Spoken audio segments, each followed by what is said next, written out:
Hi hello నమస్తే AP NEET aspirants and medicos and NEET parents అందరికీ శుభోదయం అండి. నా పేరు మాధవి. ఏపీ నంపా association one of the member నండి నేను. ఈరోజు టాపిక్ ఏంటంటే how to grow up seeds in AP అనే టాపిక్ మీద మాట్లాడదామండి.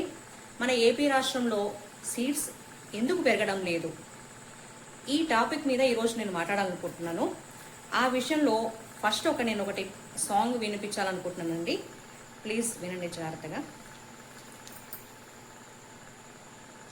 ఏపీలో సీట్స్ లేవు, మనసంతా టెన్షను, రాలిందా ర్యాంకులు, రేపటి కళ ఒకటి, జగమంతా మెడికల్ కాలేజ్, మనసంతా కోచింగ్ సెంటరు, పిలిచిందా కౌంటరు, అడగాలి సీటే ఒకటి. ఎన్నాలో లాంగ్ టర్మ్స్, ఎక్కడో కోచింగ్స్, ఎరుగాని ఫిజిక్స్ ప్రాబ్లమ్స్, ఎన్ని ఎన్సర్లు చదివి ఏమిటి లాభం, కట్ ఆఫ్ మార్కులే నిన్ను వెలివేస్తేను, ఎన్ని గ్రాడ్యుయేషన్లు రాసి ఏమిటి సౌఖ్యం, ఎంబీబీఎస్ సీట్లే కరువాయే. ఇప్పుడు మీకు అర్థమై ఉంటుంది దీని మీద టాపిక్ అనేది ఈరోజు మాట్లాడుతున్నా అన్న విషయం మీకు బాగా అర్థమైంది. సో మేము ఫస్ట్ మన ఏపీ రాష్ట్రంలో సీట్స్ ఎందుకు తక్కువ ఉన్నాయి అనే అంశం మీద ఒక ముగ్గురు పేరెంట్స్ ముందుకు వచ్చినాం. ఈ అసోసియేషన్ ముందు ఏర్పడడానికి ముందు నేను కొన్ని విషయాలు మీకు తెలపాలి అనుకుంటున్నాను. ఫస్ట్ స్టార్ట్ చేసింది ఒకసారి స్టార్ట్ చేశారు. ఆ తర్వాత ఆయన పిలిస్తే విజయవాడకి ఎవరూ రాలేదని ఆయన గ్రూప్స్లలో చెప్పడం జరిగింది. సో ఒక మేడం వచ్చేసి నన్ను కన్సల్ట్ అయ్యారు. మేడం, మీరు కూడా మాతో కలిసి వస్తే కనుక మనం ఏపీలో సీట్స్ ఎందుకు పెరగడం లేదు, మన పిల్లలకి ఎందుకు ఇంత కట్ ఆఫ్ మార్కులు హైయెస్ట్ మార్క్స్ వస్తున్నాయి, మనం ఎందుకు ఈ విషయంలో స్టెప్ తీసుకోకూడదు అనే విషయంలో ఒక మేడం నాతోటి చర్చించడం జరిగింది. నేను కూడా ఇదే విషయంలో మదన పడుతూ ఉన్నాను ఆ టైంలో. సో ఆ మేడం నాకు చెప్పంగానే నాకు ఏమనిపించిందంటే, అరే ఎందుకు పేరెంట్స్ మన ఏపీ రాష్ట్రంలో ముందుకు రావడం లేదు, ఈ విషయంలో ఎందుకు కల్పించుకొని మాట్లాడడం లేదు, ఎందుకు సైలెంట్గా ఉంటున్నారు, గవర్నమెంట్ని మనం అడగకపోతే సీట్స్ ఎలా పెరుగుతున్నాయి, అసలు పెరగవు. లాస్ట్ 2 years 3 years నుంచి చూసుకుంటే కనుక రాష్ట్రంలో మనకు సీట్స్ పెరిగే చాలా తక్కువ. ఈ విషయంలో మనం గమనిస్తే కనుక అడగందే అమ్మైనా పెట్టదు. మనం పట్టించుకోకపోతే గవర్నమెంట్ మనల్ని పట్టించుకోదు. మనం గనక అందరం ఒక మాట అనుకొని పేరెంట్స్ అందరం కలిసి అసోసియేషన్ మనకి ఎలాగో అండగా నిలుస్తుంది. ఇప్పుడు అసోసియేషన్కి అండగా నిలిచి మనమంతా పేరెంట్స్ కలిసికట్టుగా పోరాడితే కనుక సీట్స్ ఎందుకు పెరగవు అనేది మనము ఆలోచిద్దాం. మనలో ఎప్పుడు కట్ ఆఫ్స్ గురించే వస్తున్నాయి మ్యాటర్స్. ప్రతి గ్రూప్లో మనం చూస్తూనే ఉంటాం. కట్ ఆఫ్స్ గురించి అడుగుతారే కానీ సీట్స్ ఎందుకు పెరగడం లేదు ఈ విషయంలో మాత్రం ఆలోచించడం లేదు. ఇక్కడ ఉన్నది జస్ట్ ఒక తిప్పి కొడితే ఒక 4000 సీట్లు ఉంటాయి. దాంట్లో క్యాట్ ఏ సీట్లే 4000 సీట్లు అనుకోండి దగ్గర దరిదాపుగా. కానీ తెలంగాణలో చూసుకుంటే కనుక గవర్నమెంట్ అండ్ ప్రైవేట్ కాలేజెస్ కానీ చాలా ఎక్కువగా ఉన్నాయి. 64 కాలేజెస్ దగ్గర పైనే ఉన్నాయి. మన ఏపీ రాష్ట్రంలో చూసుకుంటే మినిమం 34 కాలేజెస్ ఉన్నాయి. కాలేజెస్ వైజ్గా చూసుకున్నా కూడా చాలా తక్కువ కాలేజెస్ మన ఏపీ రాష్ట్రంలో ఉన్నవి.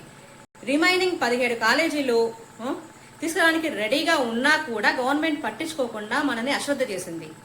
ఈ విషయంలో మనం పేరెంట్స్ కనుక పట్టించుకోకపోతే ఇలాగే మన ముందు తరాలకు మాత్రం మనం ఏమీ చేయలేకపోతాం. కానీ మన ఏపీ రాష్ట్రంలో దురదృష్టం చూసుకుంటే కనుక 500, 550, 600 మార్క్స్ తెచ్చుకున్నా కూడా సీట్స్ చాలా తక్కువ కాబట్టి మనకు కట్ ఆఫ్ హైయెస్ట్ మార్క్స్ ఎక్కువ.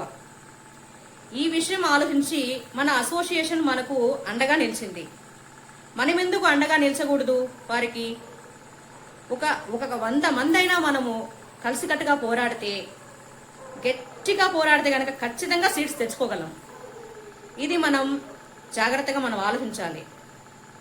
ఒక సామెతను చూడండి, గడ్డి పోచలు ఒక్కొక్కటిగా కలిసి కడితే కనుక ఏనుగునైనా కట్టేయచ్చు. అలాగే మనం పేరెంట్స్ అందరం కలిసికట్టుగా పోరాడితే ఎందుకు తెచ్చుకోలేము అనేది పునరాలోచించండి. కానీ పేపర్ లీక్ కావడం అనేది చాలా రాంగ్. ఎంతమంది పిల్లలు కష్టపడి చదివింటారు, వారికి ఎంతో అసలు ఒక పార్టీస్కి వెళ్ళలేరు. సంవత్సరం పొరుగున చూసుకుంటే ఒక పార్టీస్కి అటెండ్ గారు, ఎక్కడికే కానీ ఫ్రీగా తిరగలేరు. ఒక గదిలో కూర్చుండిపోయి చదువుకుంటారు ఆన్లైన్ పిల్లలైతే. ఇంకా ఆఫ్లైన్ పిల్లలైతే కాలేజీకి వెళ్ళి బయట ముఖం కూడా చూసి ఎరగరు పాపం. అంత డే అండ్ నైట్ కష్టపడి చదువుతున్నారు. అలాంటిది ఒక్కసారిగా నీట్ క్యాన్సిల్ అయింది. కష్టపడి చదివి రాసి కష్టపడి మార్క్స్ తెచ్చుకున్న వాళ్ళ పరిస్థితి తలుచుకుంటే వర్ణనాతీతం.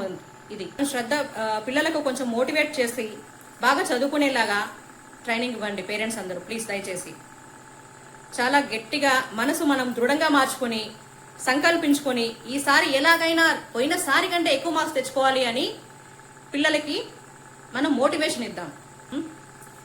ఇంకా సీట్స్ విషయం ఆలోచిస్తే మనము రిప్రజెంటేషన్ ఇవ్వాలి. పేరెంట్స్ అందరం కలిసి వస్తేనే ఇది జరిగి తీరుతుంది. అందరూ కట్ ఆఫ్ గురించి మాట్లాడతారు తప్ప ఒక్క పేరెంట్ కూడా, చాలా తక్కువ మంది వస్తారు.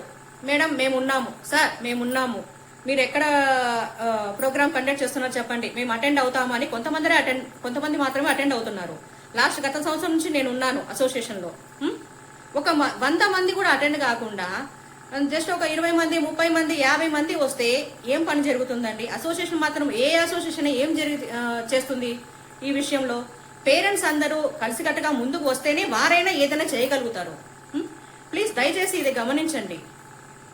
మనం యాక్టివ్గా ఉంటేనే మన భావితరాలకు మనం ఏదైనా చేయగలము. జరిగేది మంచి మాత్రమే కదా.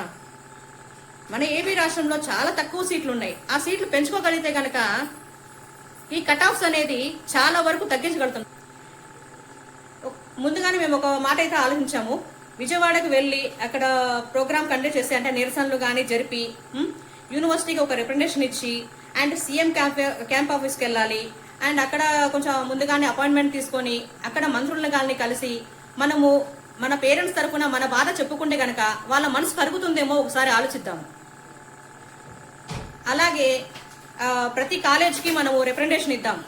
సీట్లు చాలా తక్కువ ఉన్నాయి. ప్రతి కాలేజ్లో ఒక 100, ఒక 150, ఒక 200 కాలేజెస్ అంటే 200 సీట్స్ మాత్రమే ఉన్నాయి. మినిమం అయితే ఒక 100, 150 కంటే ఎక్కువ లేవు. అలాంటి ప్రభుత్వ కాలేజ్ కానీ ప్రైవేట్ కాలేజెస్లో కానీ సీట్లు కనుక ఈసారి లిమిట్ ఎలాగో తీసేశారు. ఆ లిమిట్ తీసేయడం వల్ల ఏంటంటే మనకు మేలే జరుగుతుంది. దాదాపు 1500 నుంచి 2000 సీట్లు పెంచుకునే అవకాశం మనకు ఉంది.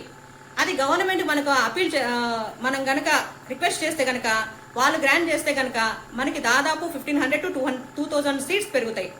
దానివల్ల ఈ కట్ ఆఫ్స్ అనేది చాలా పడిపోతాయి. ఇది మన పిల్లల భవిష్యత్తుకు చాలా ఉపయోగపడుతుంది. ఎంతో మంది నిరాశతో 2 long terms 3 long terms 4 long terms చేసిన పిల్లలు చాలా మంది ఉన్నారు. వాళ్ళందరికీ మంచి భవిష్యత్తును ఇచ్చిన వారిని అవుతాం మనం. దయచేసి పేరెంట్స్ అందరూ గమనించగలరు ఈ విషయంలో. ప్లీజ్ అందరు అసోసియేషన్కి అండగా నిల్చండి.